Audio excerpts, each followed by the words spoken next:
Welcome back to my YouTube channel. ఈరోజు వచ్చేసి మేము గుడికి వెళ్తున్నాం అనమాట. అండ్ గుడికి రీచ్ అయిపోయాం. నేను ఇక్కడ ప్రదక్షిణాలు చేస్తున్నా.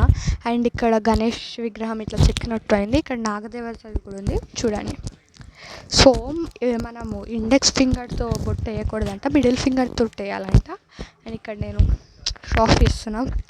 అండ్ మా డాడీ ఇక్కడ పూజ చేసి, సారీ గైస్, ఇప్పుడు అందిన తాజా వార్త, ఈ మిడిల్ ఫింగర్తో కాదు రింగ్ ఫింగర్తో అంట. అండ్ చెట్టు ఏంటో తెలిస్తే కింద కామెంట్ సెక్షన్లో కామెంట్ చేయండి. ఇది వచ్చేసి శనిదేవుడి దగ్గరకు వచ్చినప్పుడు ఆయిల్ పడి ఉంది. ఎంత అని చూస్తే ఇటు సైడ్ మొత్తం ఆయిల్ డబ్బాలు ఉండే అనమాట. ఎన్ని అన్నం వేసిండ్రు చూడండి. అండ్ ఇక్కడ మా డాడీ దీపం ముట్టిస్తుండు, పెట్టిండు అనమాట. అండ్ బ్లాక్ నువ్వులు ఉంటాయి కదా, అవన్నీ కూడా వేసేసిండు. ఇంకా మిగిలినవన్నీ దేవుడి పైన వేసేసిండు అనమాట. అండ్ నేను కూడా దీపం ముట్టిద్దామని వెళ్ళినా అనమాట. ఆ లైటర్ తోటి ముట్టిస్తే చేతి కాలుతుంది, గాలి ఉండే అని చెప్పేసి దీంతో ముట్టిస్తే తిట్లు తిన్నా అనమాట. అంతే. అండ్ సో మేము లేట్ వచ్చినామని చెప్పేసి లాక్ ఉండే అనమాట. ఇక్కడ 30కి అట్లా వచ్చినాం అనమాట. అండ్ ఇక్కడ ఇది చూపిద్దామని వస్తే నా కాలు మొత్తం కాలిపోయినాయి. ఎండ అయితే చాలా ఉండే అనమాట. అండ్ ఇక్కడ హోమంది అది కూడా ఉంది చూడండి. అండ్ ఇక్కడ కొన్ని విగ్రహాలు కూడా ఉండే.